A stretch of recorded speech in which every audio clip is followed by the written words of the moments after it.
लालू जी हमारे लिए जिंदाबाद है, जिंदाबाद रहेंगे, आदरणीय। और वह दलित का मसीहा सभा का पुरजोर तैयारी में हूँ और मैं चाहता हूँ कि मुझे त्रिवेणीगंज से दलित सेवा में अगर हमको अच्छा समझेंगे, योग्य समझेंगे, काबिल समझेंगे, जो दलित का, जबकि विधानसभा सबसे बहुल क्षेत्र है यहाँ सुपौल जिला में सबसे बहुल। सुपौल के एक एक राजद के कार्यकर्ता चाहते हैं कि मदन पासवान त्रिवेणीगंज से 2025 कार्यकर्ता के मन में है कि मदन पासवान आवे, वह योग्य आदरणीय लालू जी 1990 से लेकर के अभी तक आवाज देने का काम किया है। ये बीजेपी को भगाने का काम करेंगे क्योंकि वह हमारा आरक्षण अभी हमारे साथ हैं सुपौल राजद के SC/ST प्रकोष्ठ के जिला अध्यक्ष मदन पासवान जी, जो सुपौल के काफ़ी मजबूत और दमदार नेता के तौर पे जाने जाते हैं। और अगर सुपौल जिला में, अगर राजद में अगर दलित चेहरे की बात किया जाए तो मदन पासवान का नाम पहला है, क्योंकि इन्होंने पिछले कई वर्षों से राजनीतिक दलों में रहकर अपने समाज और जितने भी पिछड़े वर्ग के लोग हैं इनके अधिकारों के लिए आवाज़ उठाने का काम किया है। आज हम बात करेंगे, विषय ये है कि 2024 में जो सुपौल लोकसभा चुनाव होनी है, उसके लिए अभी तक इनके पार्टी के द्वारा, इसके अलायंस के द्वारा अभी तक किसी चेहरे का घोषणा नहीं किया गया है। क्योंकि सुपौल में आपने सुना होगा कि यहाँ के एनडीए जो भी उम्मीदवार हैं उनका नाम लिया गया है, लेकिन महागठबंधन से अगर बात किया जाए तो सुपौल से किसको यहाँ से उम्मीदवार बनाया जाएगा इसका घोषणा नहीं किया गया है। तो मदन पासवान जी, सबसे पहले स्वागत है हमारे न्यूज चैनल में आपका। देखिए, सबसे पहले मैं आपको अनोखा न्यूज को स्वागत करता हूं जो आपने मुझे समय दिया। तो सर, हम ये जानना चाहेंगे कि सुपौल लोकसभा चुनाव जो होना है, तो अभी तक आपकी पार्टी के द्वारा इस बात का कहीं कोई आश्वासन नहीं दिया गया है कि सुपौल में आखिर महागठबंधन से कौन उम्मीदवार यहाँ चुनाव लड़ेंगे। क्या यहाँ से दिलेश्वर कामत जो है उसी को पुनः टिकट दिया जाएगा या उसकी जगह पे फेरबदल किया जाएगा? इस पे सर क्या कहना चाहेंगे? जी देखिए, ये तो महागठबंधन जो है हमारे सभी मिल करके निर्णय लेंगे कि लोकसभा का उम्मीदवार सुपौल में किनको बनाया जाएगा। तो गठबंधन पर निर्भर है किसको सीट कहाँ जाएगा।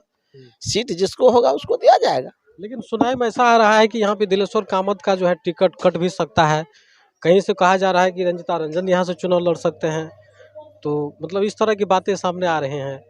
जी, ऐसा जो सुनने में आया है वह तो आला कमान की निर्णय है। मुझे तो यह बात की जानकारी नहीं है कि किसको महागठबंधन के तहत ये सीट जाएगा। जिसको सीट जाएगा उसको उम्मीदवार आएगा सुपौल। क्या सुपौल लोकसभा से मदन पासवान नहीं चाहेंगे किसी SC/ST को यहाँ से उम्मीदवारी बनाया जाए?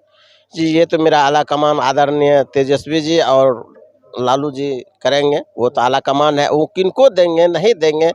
दलित चेहरा में अगर हमको अच्छा समझेंगे, योग्य समझेंगे, काबिल समझेंगे, जो दलित का, जबकि बिहार में द्वितीय स्थान पासवान समाज का है और पासवान समाज का वह हिस्सेदारी होनी चाहिए, भागीदारी होनी चाहिए। वह जनसंख्या सबसे अधिक है बिहार में, द्वितीय स्थान है अगर है तो यादव के बाद पासवान समाज है, उनको भागीदारी मिलनी चाहिए।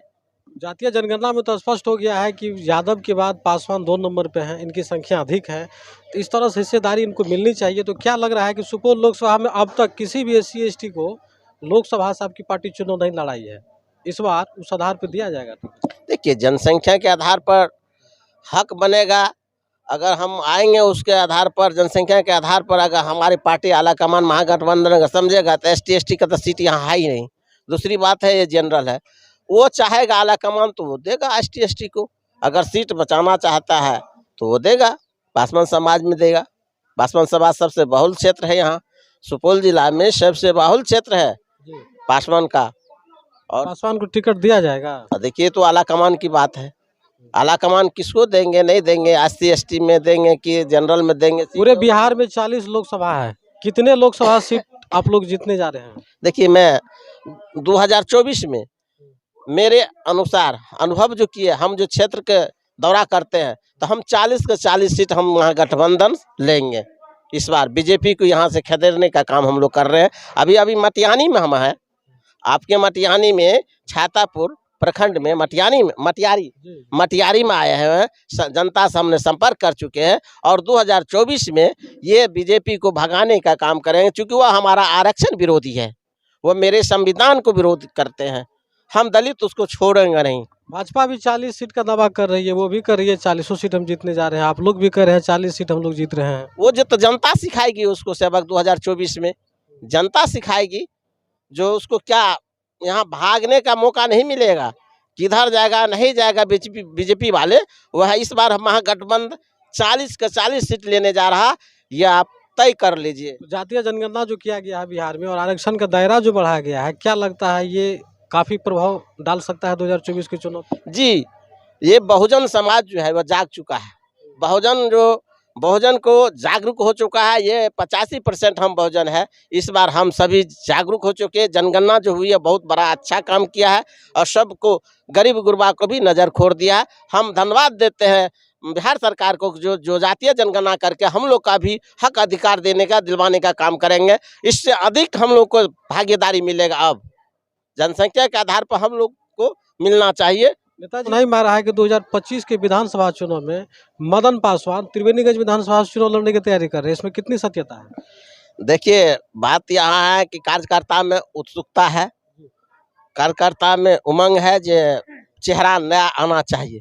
लेकिन ये चेहरा नया आएगा तो आला कमान निर्णय करेंगे कि किसको देंगे टिकट। वह अगर सीट बचाना। आप तैयारी कर रहे हैं विधानसभा चुनाव? जी जी, मैं विधानसभा का पुरजोर तैयारी में हूँ और मैं चाहता हूँ कि मुझे त्रिवेणीगंज से सेवा करने का मौका मिले। हम जनता को सेवा करने का हर। तो ये बड़ी खबर है कि सुपौल राजद के SC/ST प्रकोष्ठ के जिलाध्यक्ष मदन पासवान जी, हालांकि भी 2024 के लोकसभा चुनाव होना है, लेकिन 2025 के विधानसभा चुनाव को लेकर के भी ये कहीं न कहीं तैयारियों में जुटा हुआ है।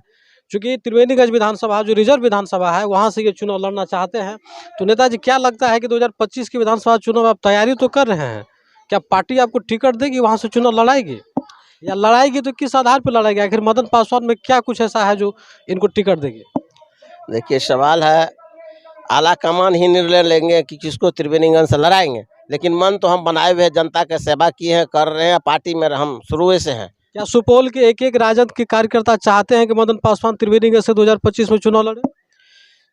तो कार्यकर्ता का मन में है, लेकिन आला कमान क्या करेंगे ये भी निर्णय आला कमान के पास है। कार्यकर्ता के मन में है कि मदन पासवान आवे, वह योग्य है। अगर उनके दिमाग में आएंगे, सरकार चाहते हैं, हम लोग का पार्टी चाहती है कि वहाँ उम्मीदवार बदला जाए, तो निश्चित तौर पे वहाँ आएगा, चाहे जो भी उम्मीदवार आवे। लेकिन नया चेहरा खोज रहा है। जी, त्रिवेणीगंज में भी पासवान बहुत अधिक जनसंख्या में है और मैं चाहता हूँ कि वहाँ के इससे पहले भी लड़ चुका है और बढ़िया स्थान मिला है राजद को। इस बार सीट एकदम सॉलिड है, राजद के पक्ष में जाएगा। जनसंख्या के आधार पर हम लोग वहाँ बहुजन जीतेंगे, हर हालत में राजद जीतेगा। तो एक साल पूर्व ही सुपौल से मदन पासवान ने इस बात का घोषणा आज हालांकि कर दिया है कि 2025 के विधानसभा चुनाव हम वहाँ त्रिवेणीगंज से लड़ना चाहेंगे और उनके लिए तैयारी भी ये कर रहे हैं। तो अंत में हम चाहेंगे मदन पासवान जी, आपको पूरा सुपौल ही नहीं बिहार के एक लोग आपको देख रहे हैं, उन लोगों के लिए क्या कुछ मैसेज होगा? अभी जिस प्रकार से हाल ही में बिहार सरकार के द्वारा जो जातीय जनगणना किया गया, जो आरक्षण का दायरा बढ़ा गया, उतना ही नहीं रोजगार के क्षेत्र में देखिए कई से बहाली दिया गया। इन तमाम बिंदु को देखते हुए क्या कुछ कहना चाहेंगे, क्योंकि 24 का चुनाव में लोगों से क्या कुछ आपका अपील होगा? देखिए, मैं इस आपके चैनल के माध्यम से मैं निवेदन करूंगा कि पूरे बिहार में हमारे महागठबंधन को मदद करें, उनको मतदान करें उनके पक्ष में। और 2024 में आने वाले में जो है सो 40 सीट जिताने का काम करेंगे। हमारे समाज का लोग सब तत्पर है। सबसे अधिक दलित जो है वह आदरणीय लालू जी के साथ हैं और वह आवाज़ दिए हैं, सबको आवाज़ दिया है, चलने के लिए शिक्षा दिया है, मार्गदर्शन दिया है। और वह बहुत बड़ी कठिनाई और संघर्ष करके हमारे समाज को जगाने का काम किया है। जो दलित वर्ग है, जो भी हो, चाहे डोका चुनने वाले हो, चाहे मूस पकड़ने वाले हो, चाहे मांस मारने वाले हो, चाहे पासवान समाज का लोग है, उसको जगाने का काम किया है। और ये सपना है डॉक्टर भीमराव अम्बेडकर का, जो बाबा साहब ने सपना देखा, जो सपना दिया, वो बाबा साहब का सपना साकार होने जा रहा है। 2024 में सभी दलित उनके साथ बहुजन जा रहे हैं और आरजेडी को हाथों को मजबूत करने। कुछ दलित लोग भी तो भाजपा में घुस गए हैं, आरएसएस के प्रचारक हैं। जी, बात तो सही है, लेकिन सवाल ये है कि दलित, आप कह रहे हैं कि दलित को, पिछड़े को आवाज तो लालू यादव ने दिया, लेकिन आज जब ये पढ़ लिख लिए हैं, जो अपने आप को बाबा साहब के संतान कहते हैं, ये तो आरएसएस के संगठन से जुड़े हुए हैं। नहीं, वो तो गलत कर रहा है। जो दलित जा रहा है आरएसएस और बीजेपी में, वह गलत, उसका देन नहीं है। ये बाबा साहब का सपना था कि हम समाज को आगे बढ़ाने का काम करेंगे। और आदरणीय लालू जी 1990 से लेकर के अभी तक आवाज़ देने का काम किया है। लालू जी हमारे लिए जिंदाबाद है, जिंदाबाद रहेंगे, आदरणीय। और वह दलित का मसीहा भी है, वंचित को आवाज दिया है, पिछड़े को आवाज दिया है। तो अभी आप सुन रहे थे सुपौल राजद के तेज तर्रार और जाने माने लोकप्रिय नेता मदन पासवान जी को। इनके बातों से कितना आप सहमत हैं, क्या कुछ कहना चाहेंगे, अपनी अपनी राय जरूर दें और देखते रहें अनोखा एक्सप्रेस न्यूज।